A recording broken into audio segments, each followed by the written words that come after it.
ఇంకా మనకి లిస్ట్ వస్తుంది దేవస్థానం అధికారులు నిర్లక్ష్యమే. ఎందుకంటే ఒకసారి అంతమంది భక్తులు వస్తారని సరైన ప్రికాషన్స్ తీసుకోలేదు. నేను ప్రికాషన్స్ విషయంలో ఒక 2 days బ్యాక్ 3 days బ్యాక్ అంటే ఈ క్యూ లైన్లు మొత్తం ఆ క్యూ లైన్లు అన్నీ మేము చెక్ చేసుకోవడం జరిగింది.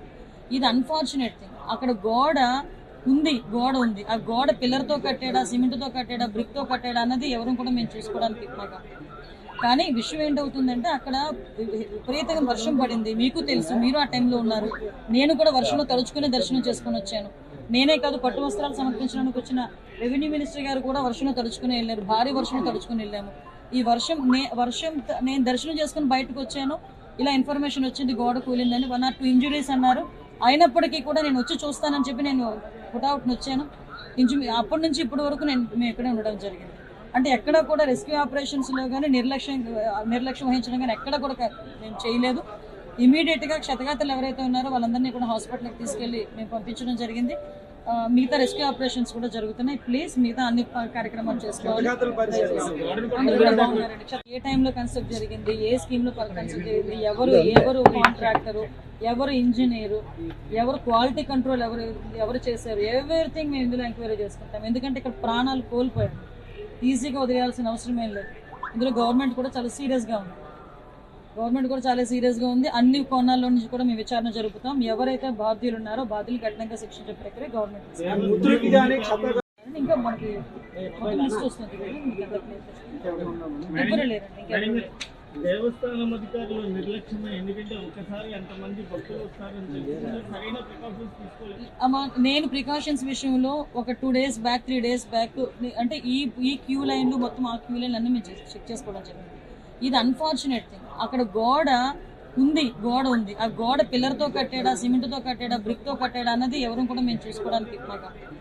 కానీ విషయం ఏంటవుతుందంటే అక్కడ విపరీతంగా వర్షం పడింది. మీకు తెలుసు, మీరు ఆ టైంలో ఉన్నారు. నేను కూడా వర్షంలో తడుచుకుని దర్శనం చేసుకుని వచ్చాను. నేనే కాదు, పట్టు వస్త్రాలు సమర్పించడానికి వచ్చిన రెవెన్యూ మినిస్టర్ గారు కూడా వర్షంలో తడుచుకుని వెళ్ళారు. భారీ వర్షంలో తడుచుకుని వెళ్ళాము. ఈ వర్షం నేను దర్శనం చేసుకుని బయటకు వచ్చాను. ఇలా ఇన్ఫర్మేషన్ వచ్చింది గోడ కూలిందని. 1 or 2 ఇంజురీస్ అన్నారు. అయినప్పటికీ కూడా నేను వచ్చి చూస్తానని చెప్పి నేను పుట్అవుట్ని వచ్చాను. అప్పటి నుంచి ఇప్పటి వరకు మేము ఇక్కడే ఉండడం జరిగింది. అంటే ఎక్కడ కూడా రెస్క్యూ ఆపరేషన్స్లో కానీ నిర్లక్ష్యం వహించడం కానీ ఎక్కడ కూడా మేము చేయలేదు.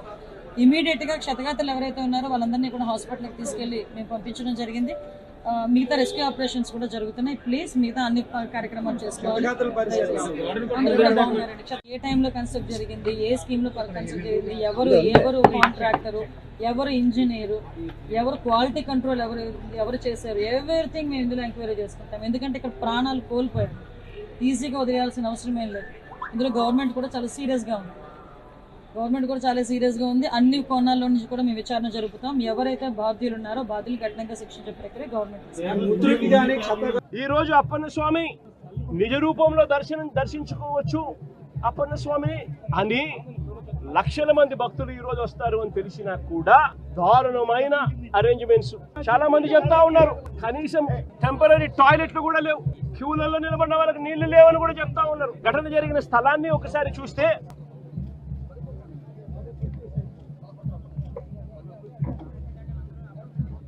6 రోజుల కిందట గోడ కట్టడం మొదలుపెట్టారు. 6 రోజుల కిందట గోడ కట్టడం మొదలుపెట్టారు. 2 రోజుల కిందట గోడ పూర్తి చేశారు. 20 మీటర్ల పొడుగు గోడ, 20 మీటర్లు అంటే దాదాపుగా 70 అడుగులు. దాదాపుగా 70 అడుగులు గోడ పొడుగు, 10 అడుగులు ఎత్తు కట్టిన ఈ గోడలో 4 రోజుల్లో ఈ గోడ కట్టారు. ఈ గోడ కట్టే దాంట్లో ఎక్కడా కూడా కాలమ్స్ ఎక్కడా కనిపించవు.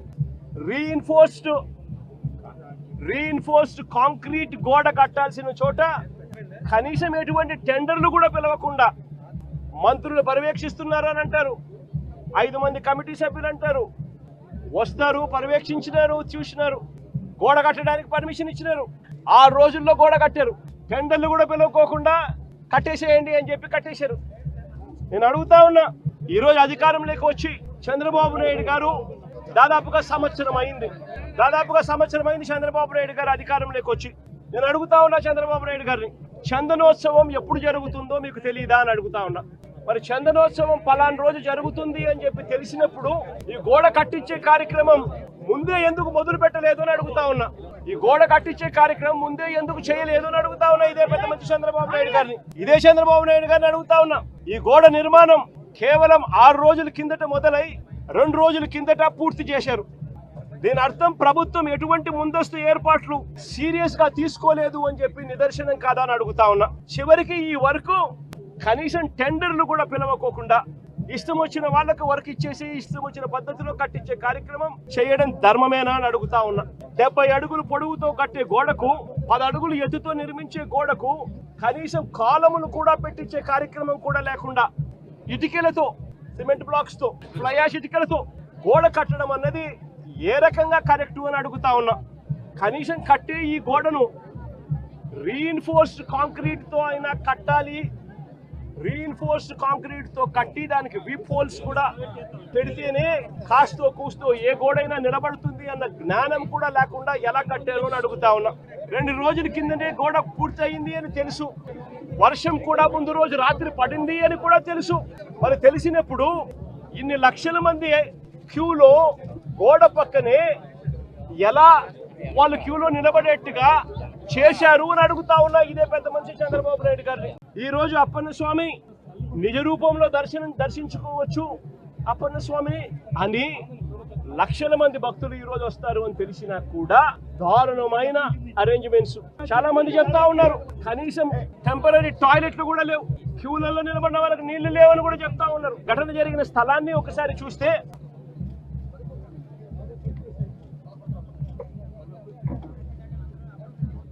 ఆరు రోజుల కిందట గోడ కట్టడం మొదలు పెట్టారు. 6 రోజుల కిందట గోడ కట్టడం మొదలు పెట్టారు. 2 రోజుల కిందట గోడ పూర్తి చేశారు. 20 మీటర్ల పొడుగు గోడ, 20 మీటర్లు అంటే దాదాపుగా 70 అడుగులు, దాదాపుగా 70 అడుగులు గోడ పొడుగు, 10 అడుగులు ఎత్తు కట్టిన ఈ గోడలో 4 రోజుల్లో ఈ గోడ కట్టారు. ఈ గోడ కట్టే దాంట్లో ఎక్కడా కూడా కాలమ్స్ ఎక్కడా కనిపించవు. రీఇన్ఫోర్స్డ్ కాంక్రీట్ గోడ కట్టాల్సిన చోట కనీసం ఎటువంటి టెండర్లు కూడా పిలవకుండా మంత్రులు పర్యవేక్షిస్తున్నారు అని అంటారు. 5 మంది కమిటీ సభ్యులు అంటారు, వస్తారు, పర్యవేక్షించినారు, చూసినారు, గోడ కట్టడానికి పర్మిషన్ ఇచ్చినారు. 6 రోజుల్లో గోడ కట్టారు. టెండర్లు కూడా పిలవకోకుండా కట్టేసేయండి అని చెప్పి కట్టేశారు. నేను అడుగుతా ఉన్నా, ఈరోజు అధికారంలోకి వచ్చి చంద్రబాబు నాయుడు గారు దాదాపుగా సంవత్సరం అయింది చంద్రబాబు నాయుడు గారు అధికారంలోకి వచ్చి. నేను అడుగుతా ఉన్నా చంద్రబాబు నాయుడు గారిని, చందనోత్సవం ఎప్పుడు జరుగుతుందో మీకు తెలియదా అని అడుగుతా ఉన్నా. మరి చందనోత్సవం పలానా రోజు జరుగుతుంది అని చెప్పి తెలిసినప్పుడు ఈ గోడ కట్టించే కార్యక్రమం ముందే ఎందుకు మొదలు పెట్టలేదు అని అడుగుతా ఉన్నా. ఈ గోడ కట్టించే కార్యక్రమం ముందే ఎందుకు చేయలేదు అని అడుగుతా ఉన్నా. ఇదే పెద్ద మంచి చంద్రబాబు నాయుడు గారిని, ఇదే చంద్రబాబు నాయుడు గారిని అడుగుతా ఉన్నా. ఈ గోడ నిర్మాణం కేవలం 6 రోజుల కిందట మొదలై 2 రోజుల కిందట పూర్తి చేశారు. దీని అర్థం ప్రభుత్వం ఎటువంటి ముందస్తు ఏర్పాట్లు సీరియస్ గా తీసుకోలేదు అని చెప్పి నిదర్శనం కాదా అని అడుగుతా ఉన్నా. చివరికి ఈ వర్క్ కనీసం టెండర్లు కూడా పిలవకోకుండా ఇష్టం వచ్చిన వాళ్ళకు వర్క్ ఇచ్చేసి ఇష్టం వచ్చిన పద్ధతిలో కట్టించే కార్యక్రమం చేయడం ధర్మమేనా అని అడుగుతా ఉన్నా. 70 అడుగులు పొడవుతో కట్టే గోడకు 10 అడుగులు ఎత్తుతో నిర్మించే గోడకు కనీసం కాలములు కూడా పెట్టించే కార్యక్రమం కూడా లేకుండా ఇటుకలతో, సిమెంట్ బ్లాక్స్ తో, ఫ్లై యాష్ ఇటుకలతో గోడ కట్టడం అన్నది ఏ రకంగా కరెక్ట్ అని అడుగుతా ఉన్నా.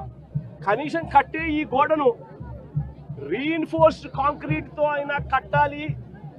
రీఇన్ఫోర్స్డ్ కాంక్రీట్ తో కట్టి దానికి వీప్ హోల్స్ కూడా పెడితేనే కాస్తో కూస్తో ఏ గోడైనా నిలబడుతుంది అన్న జ్ఞానం కూడా లేకుండా ఎలా కట్టారు అని అడుగుతా ఉన్నా.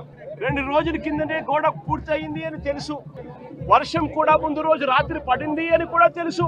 మరి తెలిసినప్పుడు ఇన్ని లక్షల మంది క్యూలో గోడ పక్కనే ఎలా వాళ్ళు క్యూలో నిలబడేట్టుగా చేశారు అని అడుగుతా ఉన్నా. ఇదే పెద్ద మనిషి చంద్రబాబు నాయుడు గారిని.